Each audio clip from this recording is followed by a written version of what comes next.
Alrighty, so we got to update our tier list. I'll also do the global one after because I've got to put. Yeah, I'm 4 units behind on global. That's fine. We'll get on to global soon.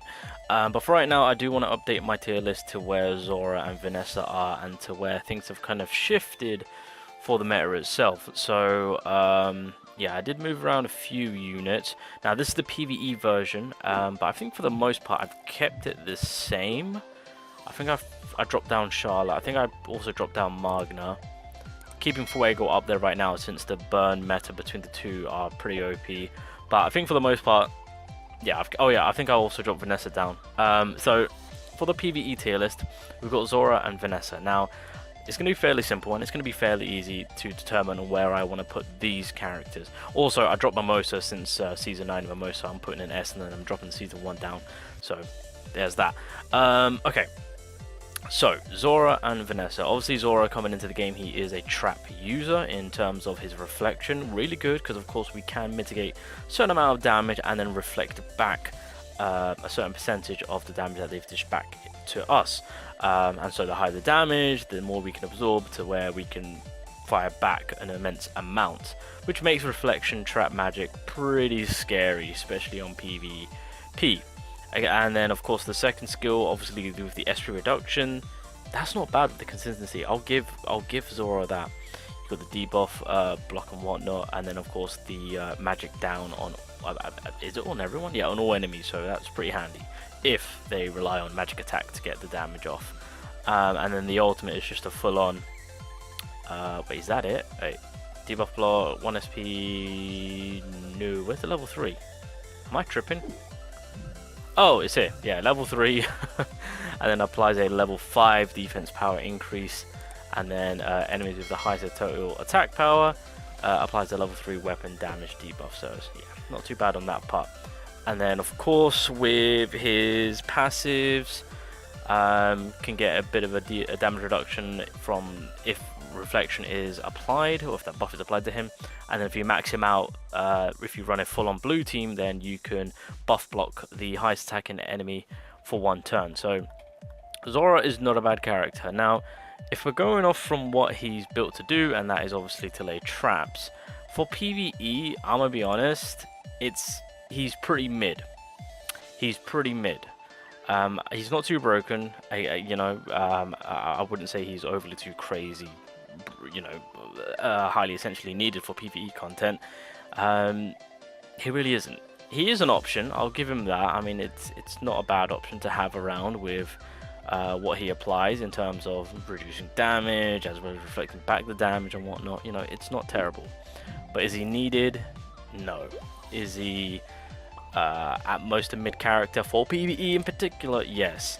Have I put him in multiple situations in terms of multiple boss fights, the 5-stage boss fights and whatnot? I've gone everywhere and to just kind of see how he kind of plays out. And again, it's not a bad unit, but he wasn't pulling anything out to say that, oh yeah, this character is absolutely insane in terms of kind of needing him for this and that. I mean, he was solid, but I will at best say he's a mid-tier unit when it comes to how usable he is when it comes to PvE. And so with that and with what I've put him through, I will comfortably put him in A. In no particular order, just an FYI, in no particular order. But I will comfortably say Zora was, if anything, a part of me was really considering putting him high B, but he's not that bad of a unit. I think mid tier at the very least is suitable for this man when it comes to PvE. So that's kind of that. Vanessa on the other hand, so obviously with Vanessa, she's a fairly simple unit in terms of what she brings to the table. If anything, she's just a Meriliona support in terms of like obviously immortality and whatnot. Obviously the second skill with the Grey Immort is pretty disgusting, I will say. I do thoroughly love it. In the green mono team, she's fantastic, and just in terms of supporting a unit for survivability, that's her main role right there. So for PvE, it was a tough one because the thing is with Vanessa is she, for me personally, also comes across as a mid-tier for PvE. If I'm not running green mono, then typically speaking, I'm not usually using her. If I'm not running Leona, I'm not typically using her. Yes, I did say that, you know, she can give survivability to your main attackers, but yeah, for PvE, it's just not the character that I've been. To be fair, in terms of green support, I'm still picking Charlotte. I'm still picking Charlotte. Oh, this is a tough one.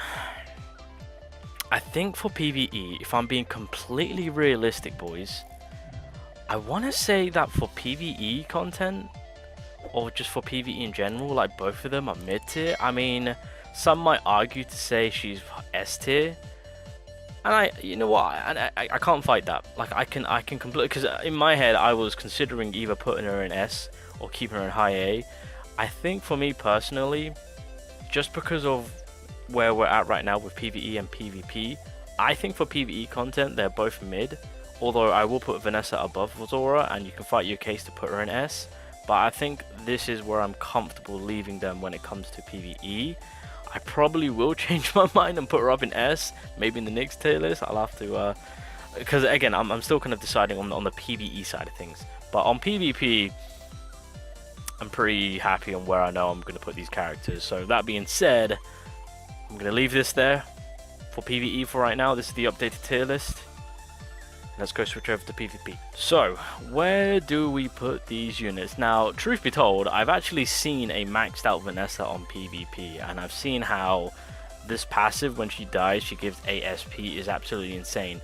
Not only that, obviously with people running her with the green mono, her ultimate with Fana, and then obviously giving Fana the survivability, that is scary. Again, with some of the JP players that I've seen that have a maxed out Vanessa and use her to kind of push to keep Fana protected, pretty much the end result is Fana is there for the long haul and she is just dropping bomb after bombs. Like, it's scary.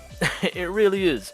So in terms of what Vanessa is bringing to the table, you know, with the LR passive that she has, again, the immediate thing is that she's protecting Leona through her passive, and then you can forcefully use her skills to protect Fana, and then obviously with her second skill that will benefit the whole team. Honestly, with Vanessa herself, I'm actually going to put her in S tier.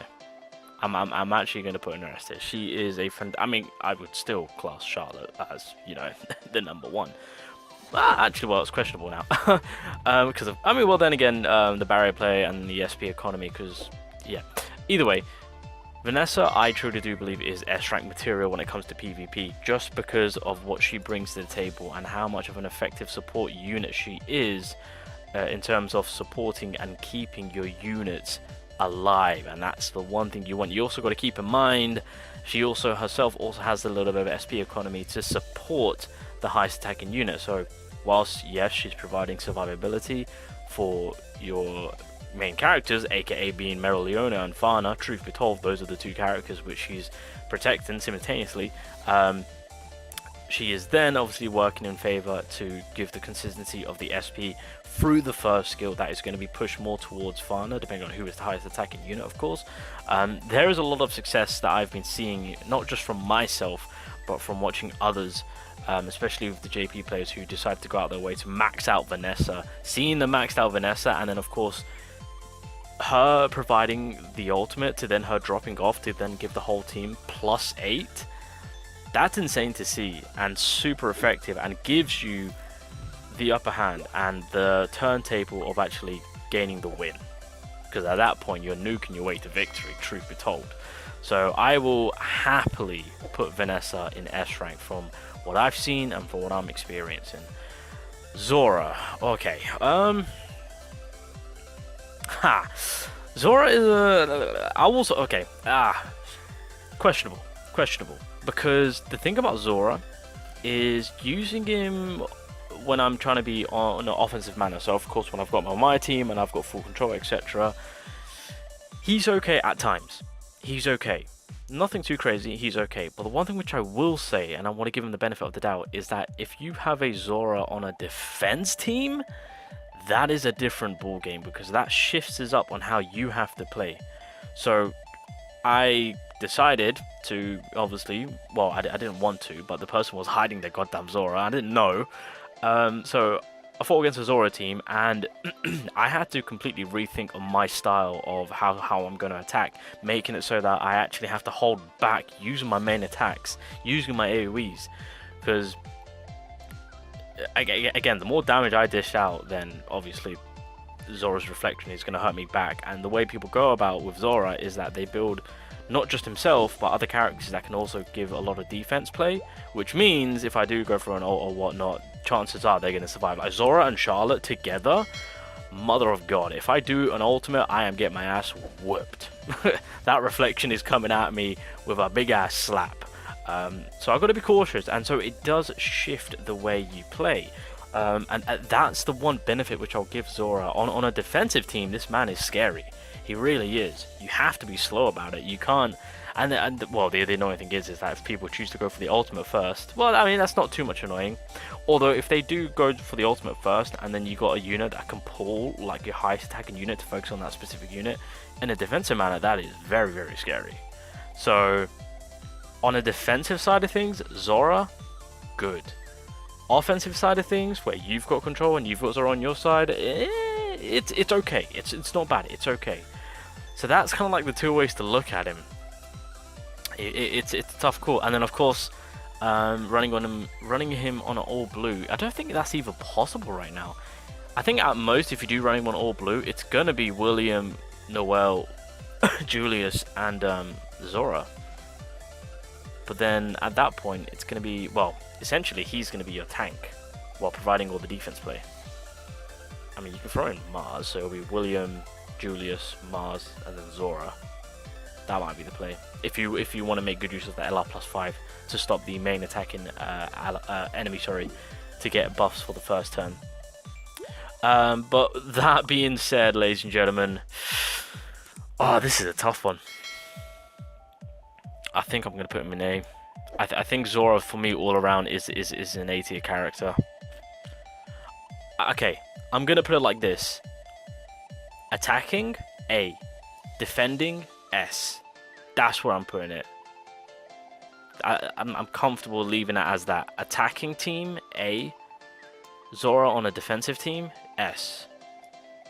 Yeah, that's how I look at things. But I'll leave him in A for right now. I'm comfortable leaving him there. That's my thoughts on process, again, from what I've experienced and from what I've seen and how I want to put them on the tier list. But yeah, I'm comfortable leaving them as is, boys. I'm comfortable leaving them as is. Let me know your thoughts down below. Oh, well, then again, Global is still yet to have them. But yeah, I think that's where I'm going to keep them for right now. Things might shift for Zora, because I know there are people utilizing him in terms of Zora, Charlotte, Witch Queen, and Black Asta. That's one of the meta teams that's being run. But yeah, I'm gonna leave Zora in A rank for now, and then maybe in the next tier list I'll come back and bump him up to S. But we'll have to wait and see. Anyway, I'm gonna leave it as is. I'm comfortable leaving everything here where it's at right now. So on the PVE side of things, I put them both in A. I'm very comfortable leaving them there. When it comes to PvP, I'm comfortable leaving Vanessa where she's at, and then with Zora, I'm torn between to actually put him up in S, but I think I'm gonna leave him for A for right now. So I think that's the only thing I'm kind of like 70-30 about. 70% sure, 30% about me is kind of deciding it if I should shift it. But yeah, I'll be more certain once we get the next characters coming in and see where things shift with the meta and characters and whatnot. But anyway, ladies and gentlemen, I'm going to leave it there. That is the updated tier list from my end for where I want to place these characters. I'll update my global one with the release of now Magna and Charlotte, because of course those are technically meta changes, or as meta addition, call it what you will. So yeah, I'll do that for global, and then yeah, so yeah, that's Zora and Vanessa. Now we wait for season 10.